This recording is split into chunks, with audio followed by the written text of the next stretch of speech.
Welcome back. This is episode number 377 of the Healthy Diabetic Podcast. I'm Coach Ken. If you don't know much about my story, I was diagnosed with type 1 diabetes in the age of 25 in 2007, and I'm the founder of Simplifying Life with Diabetes, a diabetes health coaching company that bridges the gap between your medical team and the daily complexities of living with diabetes every single day between your doctor's appointments. Today, Graham's with me. If you don't know much about Graham or about our stories, we're two type 1s with pretty much 50 years of lived diabetes experience. And we really hope that this episode and this conversation inspires you to think differently about how you're managing this condition. Before we start, as always, please remember that nothing that you hear on this podcast should be considered medical advice or otherwise. Please always consult your medical team before making any changes to your diabetes management. Okay, here we go. Graham, what's up, man? How are you? How many retakes do I do compared to how many retakes you do? You don't do any retakes because you don't record. You just show up and record, man. What are you talking about? Well, Yeah. I could go on like a long tangent and be like, no, delete that. You should. If there's something you feel like should be deleted. No, I think it makes me proud. I guess I stand behind. I guess I stand behind everything I say. Right? It's funny that I bring that up. What are some non-conventional college lessons you learned? Like, what are some things that you learned in college that you didn't expect to learn? Like in college, like growing up, like your formidable years. Like everybody talks formidable about. years? What are you talking about? I'm in my formidable years now. I know what you mean. When did you grow up? College, high school? Like when did you start doing laundry? That's start. But There. are we constituting laundry as growing? Yes, we're gonna go off that. We're gonna go.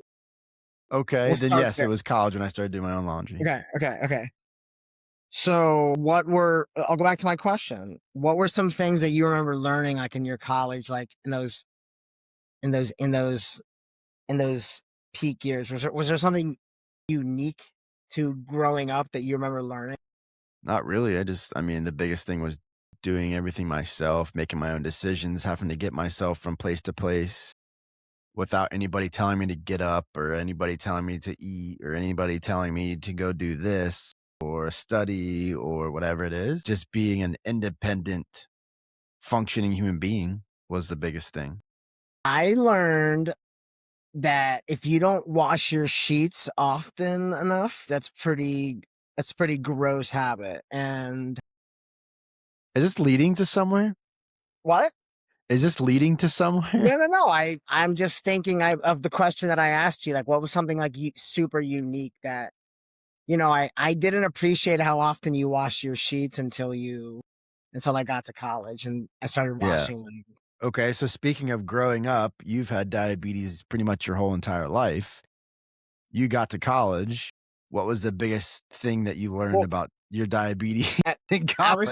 I was trying to do a little bit before I brought diabetes into it type of answer though. Like, so it's funny you say that. So, man, I would say supplies. I would say quantity of supplies, right?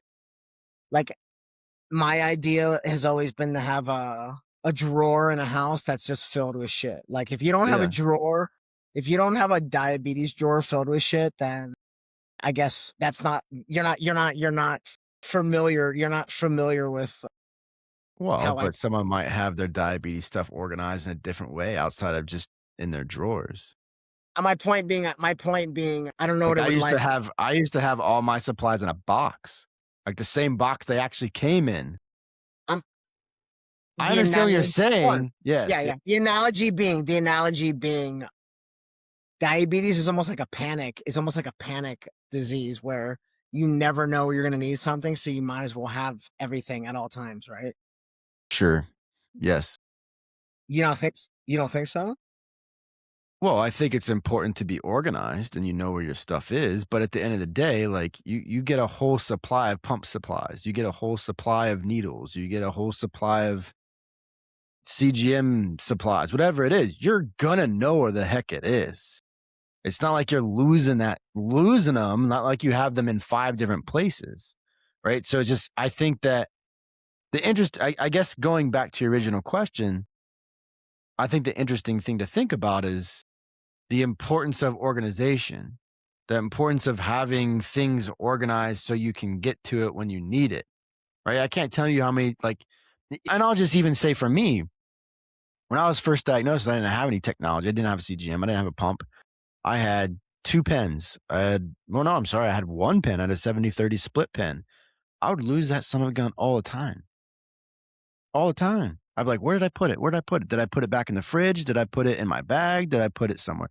And then I started getting smart, and I would have all of the ones that I'm not necessarily using right this second in the fridge. So there's always one there if you need it. Then I would have one on my persons, or I'd have one in a bag, or you know what I mean? So it's like you learn to adapt to your situation. Um, and I feel like, to your original question, that's what I did in college. Like I adapted to the situation. We've yet again hit on something that I've never thought about, but it must be the most diabetic thought ever, that you struggle and you crawl to get that 1 vial of insulin, right? And then it gets home and you're like, shit, I got literally 1 vial of insulin that is in my power. Like, I cannot drop this. I cannot lose this. I cannot do anything with this thing. Like, And yeah, I've done that multiple it times. Like, oh my God, I forgot I gotta make an order. And then it's gonna take 2 or 3 days to get an order. It's like, I don't know if I got 2 or 3 days left of insulin. isn't that our recently changing endos? Maybe some confusion at the pharmacy. They send me like 1 vial of Humalog that got mixed up with, it's supposed to be like 10 pens, right? And I end up getting 1 glass vial of Humalog, and I'm like, oh my God. So have you ever pulled emergency needles out of just a bunch of insulin and left like insulin? Okay. No, no, because I always had the vial. I always had the pen. I always had the vial. No, no, no. I mean, in a vial situation where like I didn't want to, like test the waters of leaving with this vial, or maybe it's during the summer and it's hot, so you just pull a bunch of needles of Humalog and throw them in the fridge. You've never done that? You don't understand? You understand what I'm asking? I understand what you're asking. You're having, like, if you have 1 vial left and it's towards the Almost. end of it, right? And you got to take that vial with you to go to some place, and it's going to be Yeah. hot out. Maybe the vial, because it's at the end of its lifespan anyway, because it's the end of the vial, it might overheat, it might do what, and then you won't even have any insulin anymore. I Yeah. completely understand what you're saying. I've just personally never been in that situation where I needed to do that. And because I've had diabetes for so long, I'm never in a situation anymore, cross my fingers, where I don't have fast acting insulin. I mean, I always have fast acting insulin. By the time I'm halfway done with the last pen, I'm ordering more and I'm getting more. We'll just see what happens with the Traceba with me losing my insurance. So I'm trying to get Traceba like to in a different way. And I'm on the very last part of the Traceba, and it's going to probably take 2 or 3, at least 4 weeks with like getting it approved. I still haven't gotten it approved through Novo Nordisk, getting it approved, like paying for it, and then actually them sending it to me. So I could find myself in the next couple weeks where I don't even have any basal, which also means that I'm going to have to change my evening dinner plans, so I'm not getting a bunch of carbohydrates at night, so I'm can still stay stable at night when I'm sleeping. Hold on a second. Are you saying you might end up rationing some insulin while you have a change in, I'm rationing Traceba right now. So I'm only because your instead of insurance has taking changed? no, because I lost my insurance. I don't have insurance right now. My Hmm. insurance dropped me. Hmm. So, which is a whole nother story, but so I don't have insurance right now. Pre-existing condition, boy. No, that's not it. It was Yeah, partly it my is. fault. But anyways, so because I don't have insurance, going to the pharmacy and getting Traceba like always is going to cost me $1,200-1,500 for the amount of insulin I always get, which is, I think, 90 days. So now I have to look at, well, how much is one pen to get me through? And maybe I might have to pocket out a couple $100 It's for one 12 to pen 1,500 for 4 vials.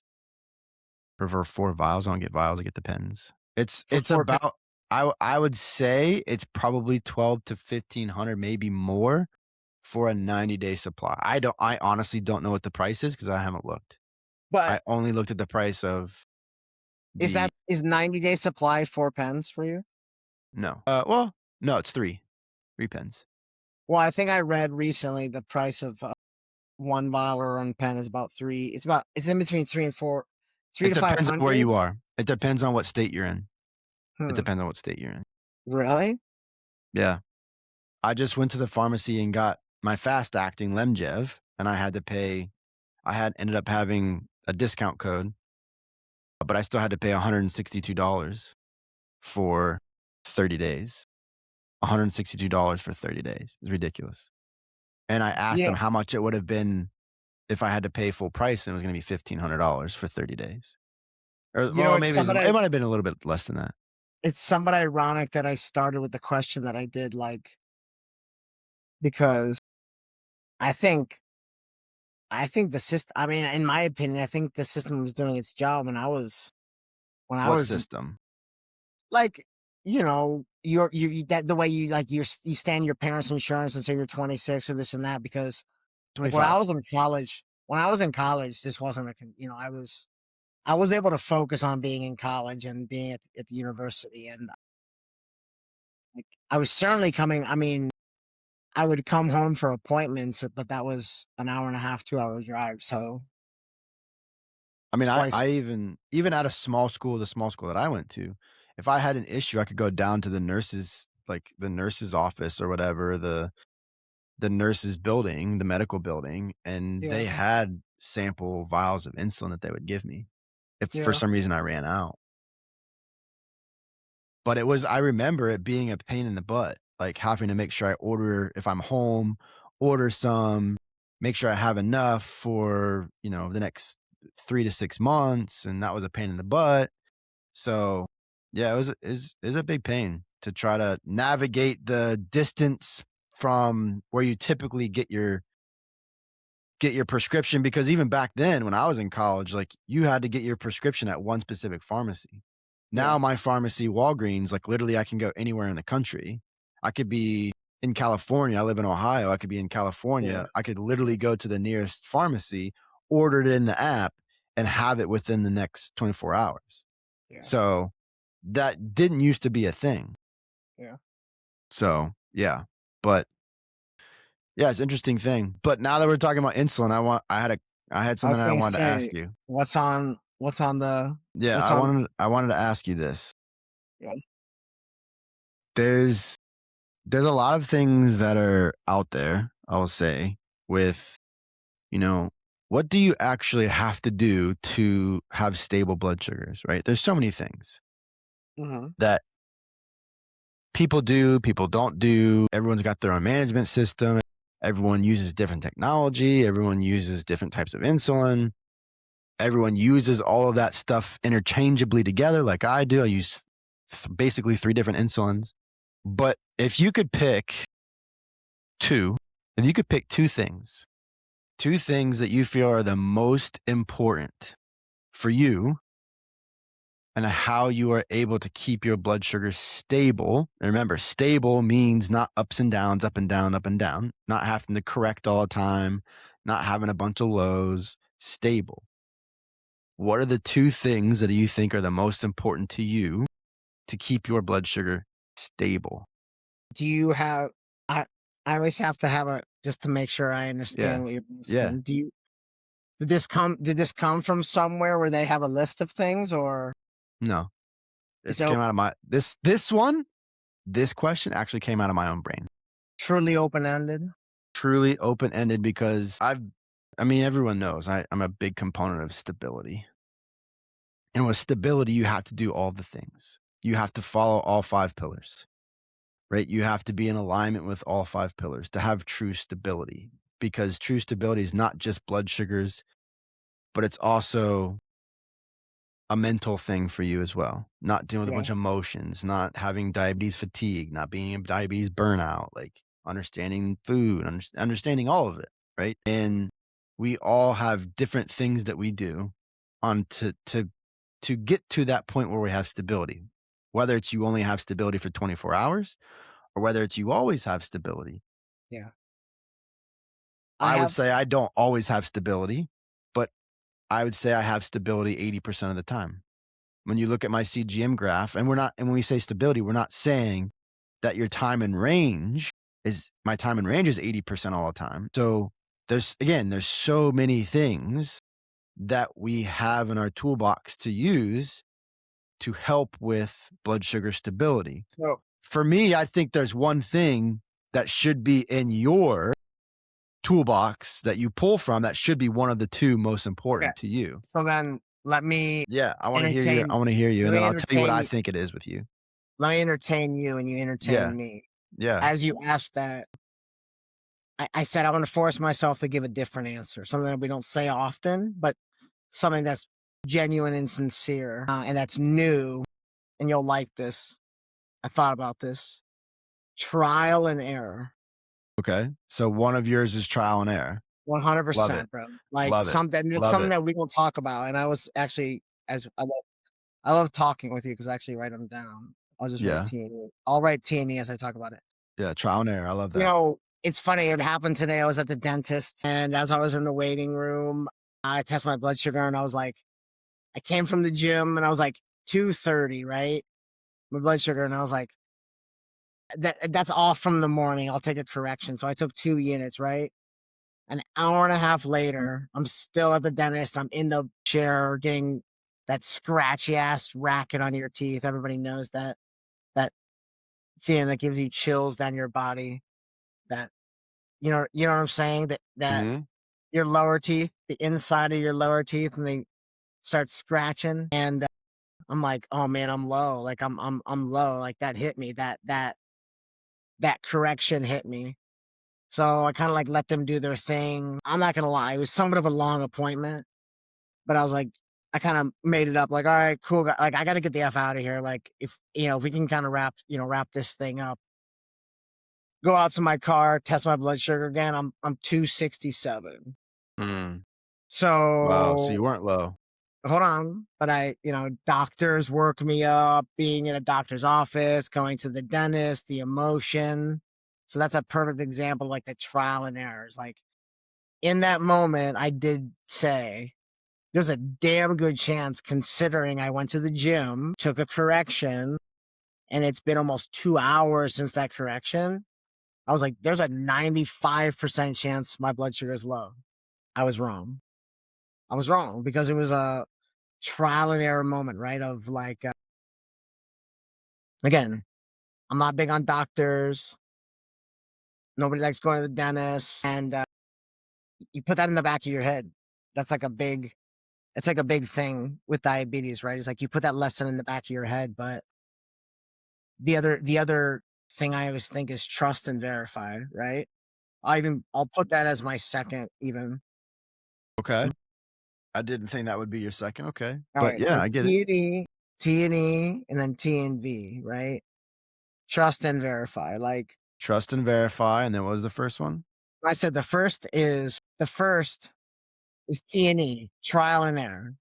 error, there you go, trial and error. The Cool. second is trust and verify. Yeah. So I did not think that you would say the there's one hold that's on. missing. Yeah, go ahead, go ahead, go ahead, go ahead. At the end of the day, if it came down to it and you had nothing else on you, you got to trust your gut. You got to you really got to feel yourself out. You have to believe in yourself. So, as I said today, there was a 95% chance I was low, but I verified it because of that one factor I had forgotten about, being at the doctor, being, it was probably a wave of emotion that I didn't, I was that was in my Anxiety, subconscious. yeah. So, Yeah. There's so one that those were shockingly easy to come up with, but go ahead. Go ahead. I know you so wanna. there was one that I would have thought that would have been your top 2. Okay. That's exercise. But I already said in the beginning, I didn't wanna say something like that because that's Why? my But answer. that's important for your stability. That's always my answer. That's how you keep your blood sugar stable. That is one specific tool that you rely on to boost your insulin sensitivity in the mornings when you run or when you do whatever, that dramatically helps your blood sugar Yeah, stability. I think that's more of like a that's like a given, like, the exercise is a given, like, that's But like a it's not, no we didn't doubt. say given, we said what are the I 2 know, most important but things. it and that's what I'm I'm not saying. saying the 2 things that you said weren't great, because they are, they're amazing. I just, in my head, when I was like thinking, "What's Graham gonna say? What do I think Graham's gonna say?" Yeah, Because the initial question is not, we're not looking at the givens, at the things that we know we should do. I mean, we know, you know that you should trust your decisions, or trust in mhm, yourself and believe in yourself, right? We know, everyone knows that, but doing that is 2 completely different things. Everyone knows that you should go exercise every single day, or you should move every single day. If someone's been listening to this show for a long time, you've heard, that person's heard more than once that exercise dramatically increases insulin sensitivity. And the yeah, reason I said that for you is because that's something that you use as a tool. It's not just something that you do for I mean, you do it for fun 100%, but you also do it because it dramatically increases your insulin sensitivity. And what I would also argue for you, Graham, is it's also one of the reasons why your insulin to carb ratio is so low, because you have a short eating window, but then also you have this incredible boost in insulin sensitivity every day because I mean, what I know of you, you hardly ever miss exercise. Maybe you've gone on record by stating before, like, it's something that you have to do every single day, mhm, right? And that's where my head was with it. I think what you named off is perfect. It's freaking perfect. I figured that exercise would have been one of the number ones, or one of the yeah, top 2 like I said that in you would the have said. like, as I said in the beginning, that was the easy answer, and I wanted it to be a But it's little bit okay if it's an easy people are gonna people are gonna be like, "Oh, Ken says it all the time." But it's the okay, most important to go me, f what I think. go go for it. The first one, 100%, is trust. And when I say trust, I think trust is a little bit deeper than what Graham said. Ask Hey, ask your question again. So what are the question is, what's the 2 most important things that you do to keep your blood sugar stable? Like, if you do these 2 things, you're on your way of having blood sugar stability. You know, you do these 2 things on a consistent basis, your blood sugars are pretty stable, so outside you of, like, variables that maybe we can't control. so your first answer is a version of what I said, though. It's a version of what you said, but I'm gonna That's go cool. it's a little bit deeper, right? Yeah, So go ahead. what you mentioned is belief in yourself, which is great. You need to have belief in yourself. I go a step further. For me, it's trusting the decision wholeheartedly, 100%, regardless of the outcome. And what do I mean by regardless of the outcome? Here's the example. I use this example a lot. I had pizza the other night. I took 8 units of insulin and only had 3 pieces. At 1 o'clock, I was 245, and I started at 110 because I did not account for the protein and fat that I should have set a timer like I always do when I eat pizza, and took a second and maybe third dose. But I didn't. I went right to bed. And I woke up at 1 o'clock, 1:30 ish, somewhere around there at 2:45, and I had to deal with that. I still trust my decision, even though I knew I should have done it differently. But the trust that you have in your decision doesn't mean that when it doesn't work out, now you're pissed off about it. I literally just woke up and was like, dang, all right, let me deal with this. I should have done X, Y, and Z different. That's what true trusting your decisions means.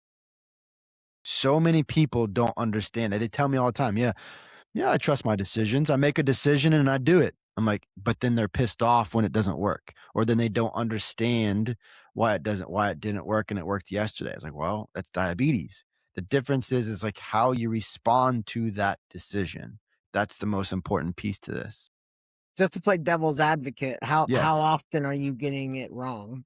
Where you have to be like, Yeah. So if I made 5 decisions, I probably get it wrong 1 to 2 of those times. so you mean like so every 5 days you're gonna be like, oh, I can't be doing what I Not just 5 did. days, 5 decisions. It's not Okay. a day, it's a Okay. decision, right? Because you can make tons of decisions every single day. So if I made 40 decisions, what is that?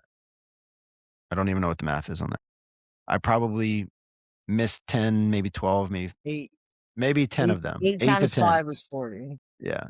Probably 8 to 10 of them.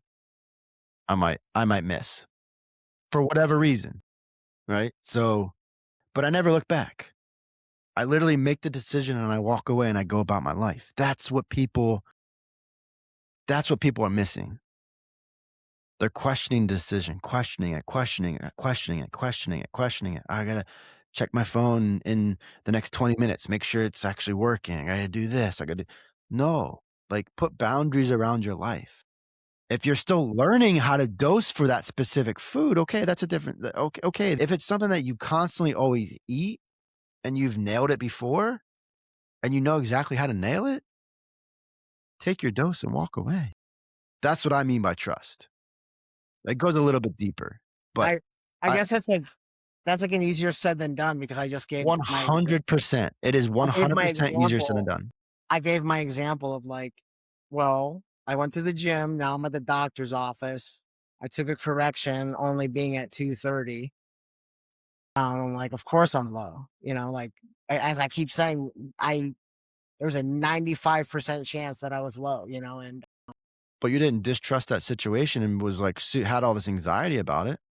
I no, I no, you're wrong.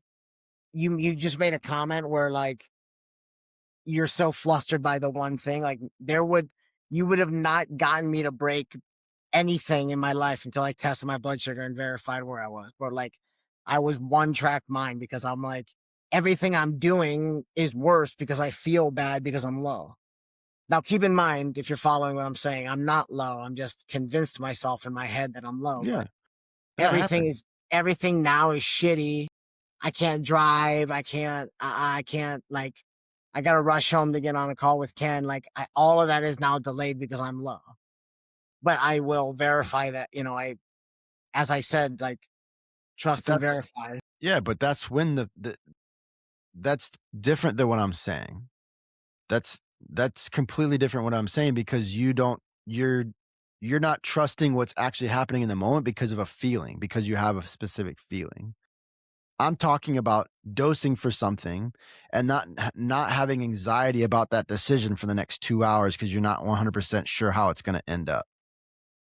There's no low feelings, there's no high feelings, there's just lots of anxiety. Or the person on the flip side, and my heart, Mm, if you're this person, my heart goes out to you, and please connect with me because I can help you. This person, like, just really it really gets me to my core because I used to be this person too.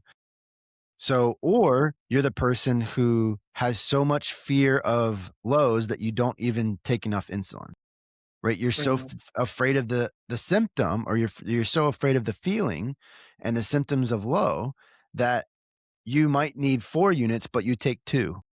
You might need 8 units, but you only take 5. And you know because of the math that it's not enough. And then you have all this, then you've given yourself all this anxiety because you're going high. And not only do you have to combat the blood sugar spike for the insulin that you didn't take, you also have to now combat the number that you're rising to and the insulin resistance you might have or whatever it might be. So it's a hard pill to swallow. So that's what I mean by trust. Trusting in yourself and trusting in how much you're actually going to give yourself, even if you're not 100% sure. If you're not 100% sure, then it's like, okay, maybe then you need to be a little bit more on the, what's the word? Maybe then you need to be more on like focused on checking your phone or testing your blood sugar or whatever it is, because you're just not 100% sure what's going to happen. Well, how do you feel about completely removing yourself from situations if you can never be 100% sure?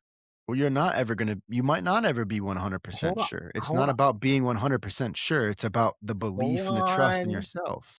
Let me give you an example. What if every Friday night it's girls' night and your entire weekend is thrown off because you go out on Friday night girls' night and you just cannot get yourself back. You spend all weekend not like recovering in terms of if you were drinking or whatever, but just you went out to eat and it was the entire weekend was again consumed by pulling yourself back. But months after months after months go by and you're like, the one factor I know is unfortunately the thing that I love the most is being social with my girlfriends, but it's affecting my diabetes in such a bad way. Like So here's the answer to that. That specific person doesn't have the right plan for them. They don't have the right strategic plan of how to get through that evening. And if for some reason it doesn't go the way you want, like let's say you wake up the next morning and you're 250, 300, you're high, how do you deal with that for the next day? Because it shouldn't take you 2.5 days to take care of all that stuff, I, right? You see what I'm saying though? Like, so I don't, I get what you're saying, Graham. you know, I get what you're saying, and what you're saying has relevance because that's that's happened. real life. Shit, That's real life. it's real life. It's happened to me. When you're a 22-year-old It's girl. happened to me before, 100%. But the difference is like it happens. That type of stuff happens. The anxiety sets in because of a fear thing, whatever that fear thing is. A fear of lows, a fear of like, hey, if I correct for this and I take too much, I'm going to go low. Like there's a lot of things mentally that are driving that decision. And all my only point with this whole trust thing is like, if you're not making decisions and you're not trusting the driving force behind that decision isn't based off of, yeah, I trust this. I've done this before. Again, it might not work out the way it does, or it's supposed to, but I still got to trust in myself to make the decision.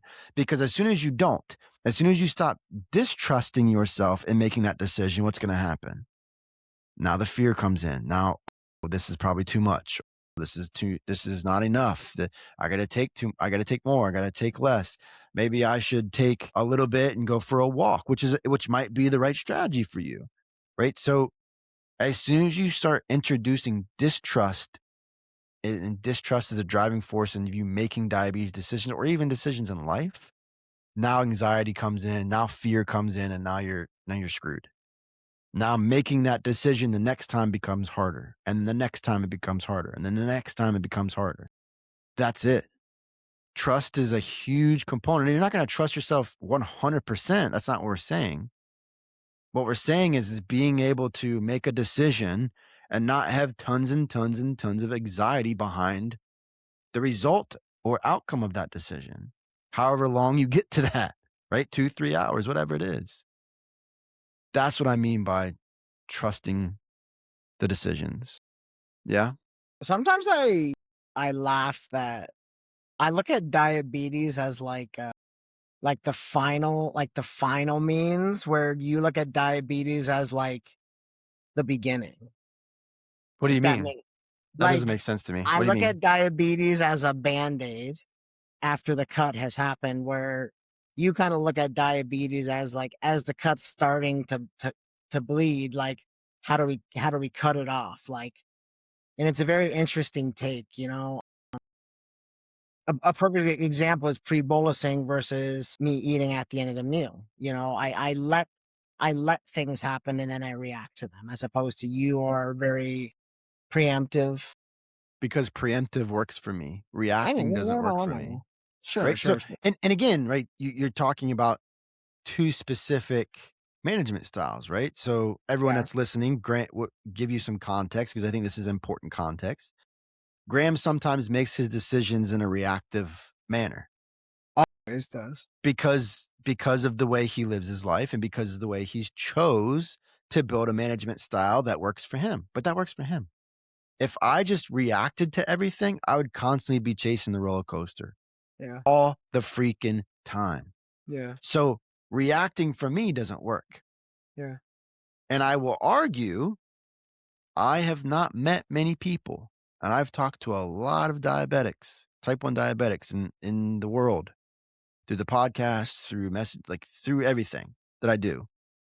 There's not a lot of diabetics that live their life in a reactive manner like Graham, and it works.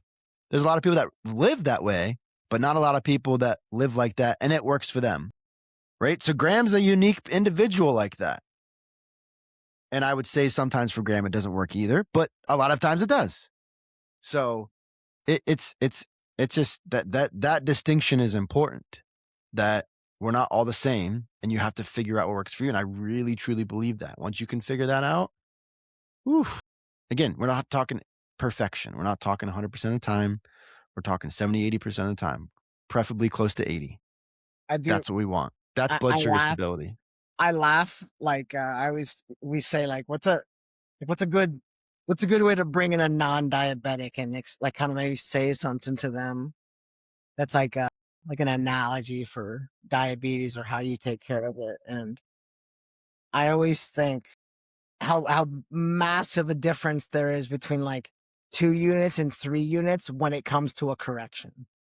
And I learned Oh, that yeah. lesson all the fucking time where I'm like, bro, why did you do 3 units when like you knew by your internal math 3 was going to put you at like a high 70, like mid 60, when 2 units would have been putting you at like, 120, 130. And I make the joke where maybe if somebody was listening to you, they'd be like, okay, like it makes a little bit of sense where you truly are manipulating, you truly are supplementing what your body is doing. And it comes down to that small thing, but I've been there 1,000 times. I'm like, why the fuck do you do 3 versus 2, bro? Like, Because that's what the math calls for. I That's know, what the but then situation calls for. The situation doesn't call for 2. The situation calls for 3. Heck, the situation might even call, if we want to be super precise, which is why pumps are good, the situation might call for 2.75 yeah, or 3.25, because both of us on MDI, we can't be that precise with our dosing. So we had to choose either 2 or 3. So for me, I know I'm trying to get back to 100. I want to be at 130. I don't want to be at 120. I want to be at 100. So if 2 is going to take me to 130, 140, and 4 is going to take me to 80, 90, 100, 3, I'm going 3 all day long. Because I also trust in my ability to treat a low. If I go a little bit low because 3 might be too much, right? Like I'm more insulin sensitive, so maybe I needed 2 because I'm more insulin sensitive. Or heck, I might have needed 4 because I'm more insulin resistant. This is the guessing game and the art of managing diabetes. And a lot of people hate that. I love it. And maybe it's because maybe I love it because of how my brain works and because what I do for a living. Maybe that's why I love it. But I love it. I love the challenge of trying to get to 100. 100%, I get pissed off sometimes. I'm just like, okay. why did that not work? This Hey, is so stupid. on that topic, I want to Yes. ask you something that I thought about yesterday, and try to follow me right real quick. If you were stable at between 90 and 85, okay? 85 and 90, yes. Say you're at 85 or 90 and you eat 15 grams, you eat a granola bar, 15 grams of carbohydrate, and it pushes you up to just 120, 130. Am I going to correct for that? No. And you never go higher than that, right? Yeah. Yeah. And in the end, you actually kind of because then you're on your feet, you're doing stuff like you kind of come back. And then you do it again and again. And then it kind of hits you. All right, maybe I am a little bit not like wrong in what I'm thinking, but like maybe there is room to kind of like be more of at like a 110, 120 and still be able to eat without having to like bolus for it like is there a sweet spot I guess where Yeah, there's you, a sweet spot. like is there but more so where like you aren't really truly at 90 at all time. No, I'm Like never you at might 90 get for to all 90. Hold on, times. hold on. You might get to 90, but you might have a little snack and you might go up a little bit and then you kind of might roll back into 90. Does that make sense? Does that make sense what I'm Yeah, asking? that's stable, and that's stability in your blood sugars. You're not always gonna be at 90, 100 at your target. You know how many times I'm actually at 100 for an extended period of time? No, Not you very just said it. often. You just said you are. No, I never said I was. I said that's what I'm trying to get to. That's where all decisions are driven to, because that's where I wanna be. That's what my decision has been. Yeah. That I doesn't mean guess that I'm gonna get there, and that doesn't mean that I'm going to get there and stay there for an extended period of time because of what you're talking about. You're sitting at 100 and you eat something, 5 grams, 10 grams, 15 grams, whatever it is. If it's 15 grams, I might dose a unit for it. It also depends on what I'm about to go do. If I'm gonna go for a walk, I don't need a dose for it. That's one example, right? I ate gummy bears this morning because I was trending up and I was getting ready to sit on a call, or I was like, I was trending at like, I think it wasn't trending up. My apologies. I was trending at like 75, and I was going to sit down on a call earlier. It's like, let me just eat these gummy bears. They're 18 grams. I still dosed a unit for them. you're crazy. I still dosed a unit for them. See, especially if I And was gonna get I came up to like 115. I think it was like 117, and hovered there. especially if I was gonna get on a call, I would say honestly say fuck it. I like treat it for a low and say like I'll deal with it like Yeah. again. And I don't always do that. I don't always do that specific thing. But this is what I mean about one, the art form Mhm. and the trust, Yeah. right? Saying that I'm 75, eating something to treat a low, and maybe overeating or whatever it might be, and then not taking any insulin. And then now when I'm done with my call, whether it's 1 call, 2 calls, 3 call, whatever it is, now I'm done with my calls. Now I'm sitting at 200, 225. That could be 100% avoided. Remember, any type of spike that we have, any blood sugar regulation that we have, 9 out of 10 times, there's a why behind it. We know why that happens. Most of the time, not every single time, most of the time, it's because of 2 specific things when we're talking about eating food: pre-bolusing and not enough insulin. Most of the time, not every single time, most of the time, what I see in myself and the people I work with, those are the 2 things that are out of alignment. And even when we talk about not enough insulin, even if you're taking for your insulin to carb ratio, because remember, there should be somewhat of a sliding scale based off of if you feel like you're more insulin resistant or more insulin sensitive. And unfortunately, you're not going to 100% know that either in the moment. But you can make an assumption. I can make an assumption. I worked out really hard this morning. I'm probably more insulin sensitive right now. I've got 2 or 3 days of consistent exercise. I've been drinking tons of water. Man, I killed my sleep last night. I know I'm insulin sensitive. I didn't drink a lot of water last night and was outside all day playing with the girls. So I'm dehydrated. I didn't get sleep last night because I stayed up with the girls or because I stayed up and watched TV or scrolled on my phone. I haven't exercised the last 3 days. I'm probably going to be more insulin resistant. Not a lot, not crazy insulin resistant, but a little bit, because those 3 things are going to drive insulin sensitivity. I go and get Starbucks every single day. I go to McDonald's every morning and get Egg McMuffin. I'm going to be a little bit more insulin resistant because I'm eating ultra processed food. I'm starting out my day eating ultra processed food, which drives insulin resistance. There are very, very specific things that you have control over, and there's very, very specific things that you do not have control over every single time. And the more we can take charge of the things that we do have control over, like pre-bolusing, like taking enough insulin, like reflecting on what we did the past 2, 3 hours, what we're doing in the moment, and what we're going to do in the future, those questions that you ask yourself before you take insulin can dramatically help your situation. That's how I stay stable.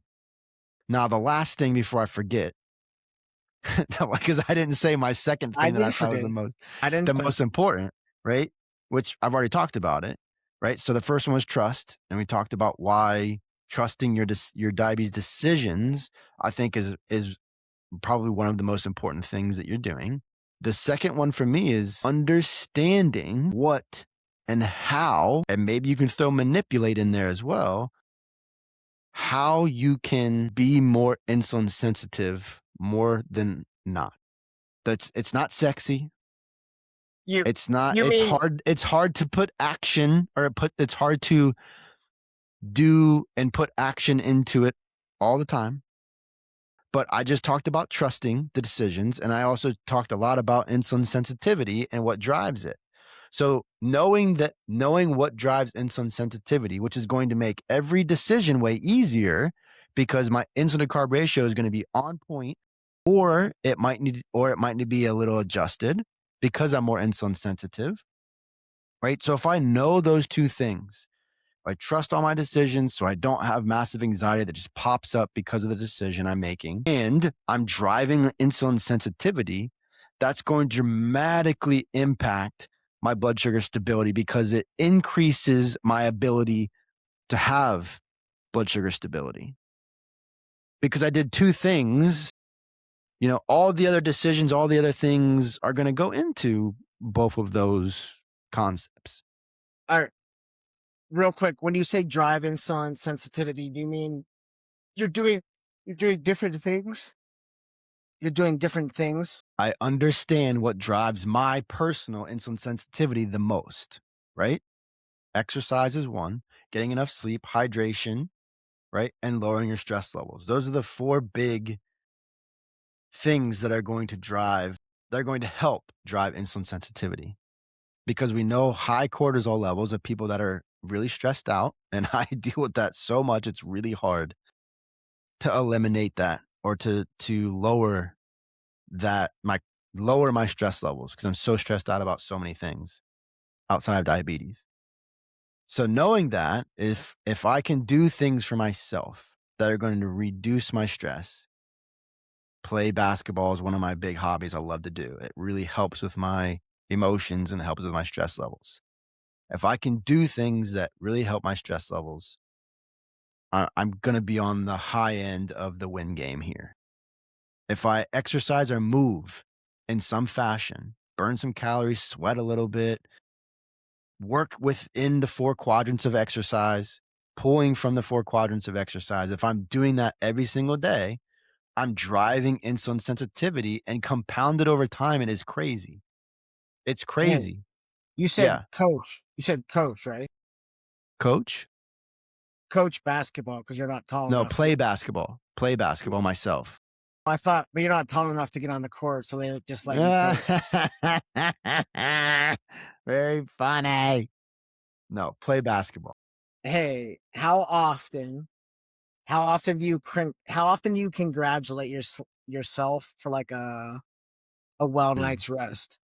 I love that you're asking me this. Like I Almost killed, like I killed my sleep. I can go out for a fucking beer. I got such good sleep. Like, I love that you're asking me this, and the answer to this is not enough. Hardly ever. Some of that is because I don't get good sleep, mhm, and some of it is when I do get good sleep, I just wake up and go about my day and don't yeah. even think about it, Ha- right? Because it doesn't happen very often. Like my body, it sucks, man. My body is so in tune to getting up at between 4:30 and 5:30, maybe 6 o'clock, mhm, even on the days that I can sleep in. Like really, the only day I can really actually sleep in without having to be up is Sunday, right? Saturday to Sunday. So that day typically is when I try to get enough sleep. But sometimes, like diabetes confessions or life confessions, I spent 3 hours. I spent 3 hours on my phone scrolling Saturday night and went to bed at like maybe 1 o'clock, 2 o'clock, and then my body just woke up at 8, 7:38. Have you ever had like a period in your life where you look back and were like, "Oh, it's because I'm getting such good sleep because this is why I Oh feel yeah, so." oh yeah, Really? oh Yeah. yeah, yeah, yeah, yeah, 100%. I would say that's the Are you one talking about? fact. Wait, wait, wait, wait. Are you talking about diabetes or just life in general? Like I feel No, so no, good in yeah, my just life. yeah, like everything is shitty, but you're like, "At least I'm getting good sleep." Yeah, I have before. Yes, before Really? kids. Before kids. I would argue it's probably the one facet of life that I've never, well, maybe like on a vacation when I had like an awesome bed, or like sleep has always been a thing for me, but sleep is probably also the number one most put aside thing too that people can do, right? Like from your perspective. Yeah, yeah, because Easy it's a to ignore, recovery like the number piece. one most easy to ignore type of thing. Easy to ignore or easy Yeah. to do? Yeah, like it's easy to ignore getting good sleep because it's just Yeah, yeah, yeah. Yeah, because you can go you gotta think like I think about sleep like this. So, let's pretend for a second I have, we'll just say, a truck driving job where I drive an automobile, I drove a truck, I'm in construction, whatever it is. You're constantly moving and having to do something. Okay, you have to be in tuned on the road if you're a truck driver, you're in construction, you have to, be very conscious to what you're doing in terms of using machinery, like whatever that Mhm, task is, you can keep yourself awake and alert very easily, mhm. even without caffeine, and human beings now use caffeine to do it.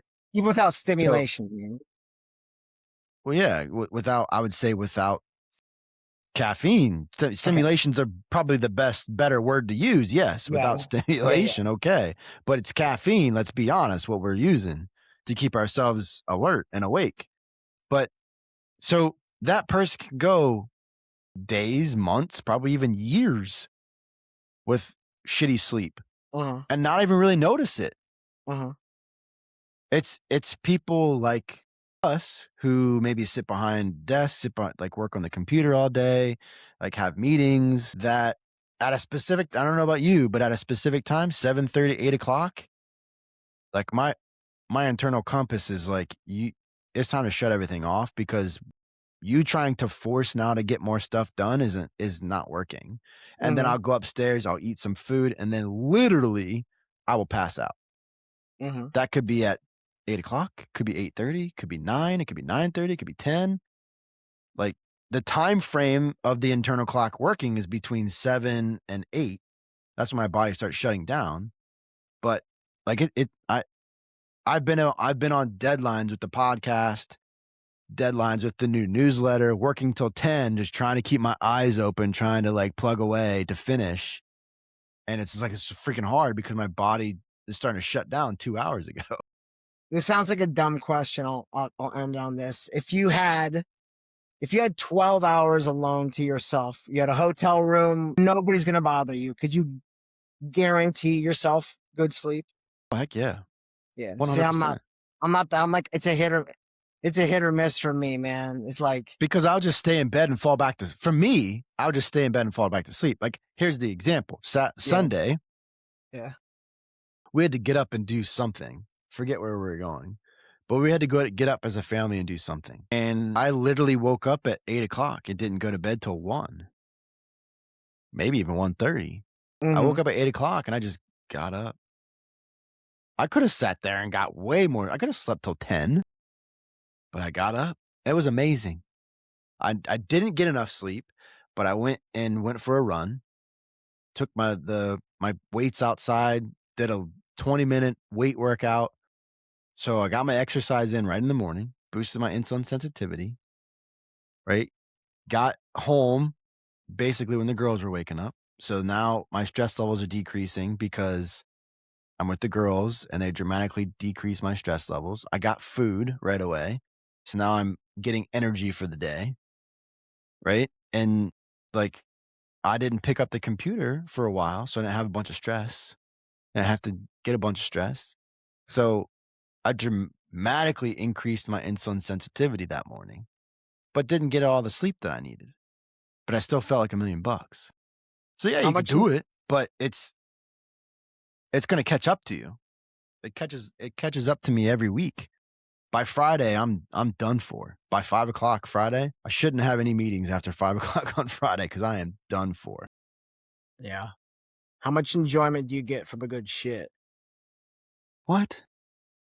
Like, do you sit on the toilet and just, like, hang and, let it Dude, really? I'm just asking, bro. Do you get on your phone and stuff? I get on my phone, yes, And then you but just rip turds? it's not about the enjoyment of what's happening. It's just, "Hey, I got my own time. I'm a dude, and I'm just gonna sit here like an idiot." Dude, if, like, we've been on for a while, if I got up right now and I kinda had a sensation in my stomach, I get, like, giddy, like, "Hell yeah, let's go, sit down for" I get, like, 5 minutes. Oh, We got a Jesus, bidet man. so it's, like, guaranteed clean Jesus, man. clean tuchus type of thing. Clean took us. Unbelievable. But anyways, let's get away from taking craps. No one cares about listening to us talk about taking craps. No, This was everybody good, man. does. This was good. I liked your 2 things. I think they're really important. Like I said, I figured that exercise would have been one of those. That is on the top of your list of importance or the most Yeah, impactful things I'll for say you I'll s specifically. I'll say it again. The scope of your question, I thought it was easy to answer it in a different way with something that's very true and genuine and, Well, now that we've talked about it, do you think it's different? Wait, what? Do you think your top 2 things are different now that we've talked about it? Trial and error, trust and verify? No, no, no, no, no, because Remember, because 'cause you're thinking about one specific thing, well, and it's blood sugar stability.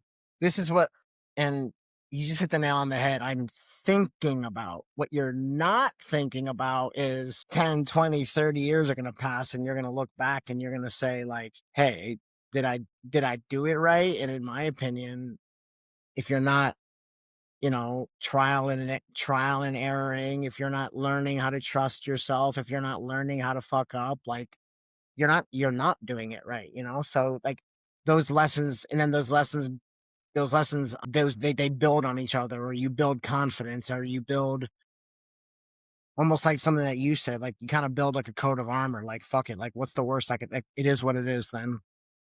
Like, your first thing, just, like, make the decision and move on, like, it took me longer to learn that same lesson, but I learned it by doing those things that I just said, if that makes sense. Yeah, I don't think that you can get necessarily unless you've got a really thick skin and you are 100% aligned with your own identity and who you are.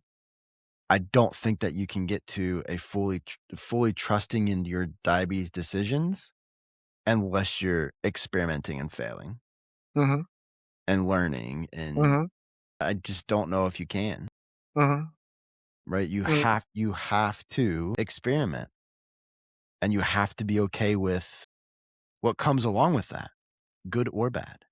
yeah, And then I think the other thing that needs to be higher on my priority list in terms of things that are important for blood sugar stability, and you mentioned it at the beginning of this conversation, is, celebrating the small wins. I celebrate the highlights, the big ones, but I wanna celebrate the little things, and I need to. I should. I think that I think that can really drive confidence fast.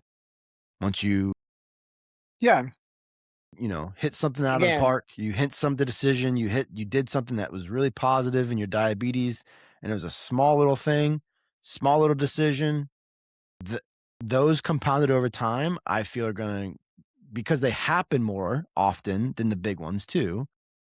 I think that's compounded over time is going to drive your confidence on managing this condition way faster than just focusing on the big ones.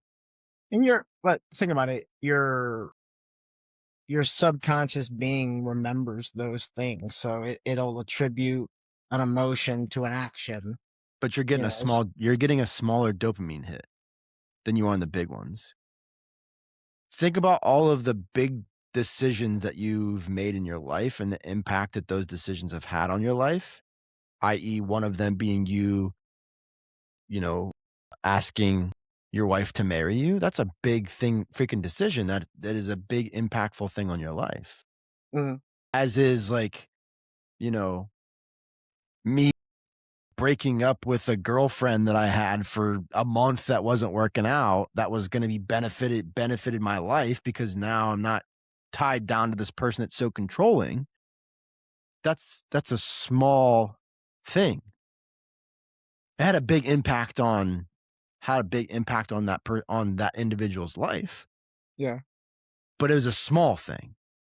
It wasn't as big as, you know, us asking our wives to marry us and marrying our wives, like having kids, like that. It's not as big a decision, but it still has impact. And those small little things, those small decisions that we make, I feel like, especially in diabetes management, I feel like have a way bigger impact than we think over time. You're always going to remember the big things. I'm always going to remember the anxiety that I had asking Kelly to marry me. I'm always going to have that. Mhm. But I have to really try and force myself to really understand or think about the small little wins that I've had in diabetes that have got me to where I am today. I have to really try to think about those things because I didn't celebrate them, most of them. So now they're out of sight, out of mind. Where if I would have celebrated them like I do the big things, given them some power, maybe I would think about them in a different way. Heck, and maybe they might have a bigger impact than they do now. Oh, it's interesting things. My brain's an interesting thing of how I think about all this. Yeah. So, yeah. Well, everybody, this was great. I hope this was insightful for you. It was insightful for me to talk to Graham about it. It was insightful to hear his thoughts and what he thinks that are really important to him. We would love to know what's important to you. Send us a message on Instagram. Let us know what are the big insightful things that have happened in your diabetes management that has shaped your management. I think those are important things to constantly reflect on. Constantly reflect on. I would say one of the biggest impactful things that has and the things that have had a really big impact on me was my diagnosis and how different it was from so many other people when I first started the podcast, coaching. And now it's become something that's like pretty normal. The 3 to 4 years of depression and denial at the beginning dramatically impacted who I am today with diabetes and what I speak about and what I talk about. So the bad things that happen in our life and in our management are also impactful, also have a place in, who we are as diabetics. So I hope that you understand that and you realize that. Graham, this has been incredible like always. Everybody, so much, or thank you so much for listening, and we will see you guys next time.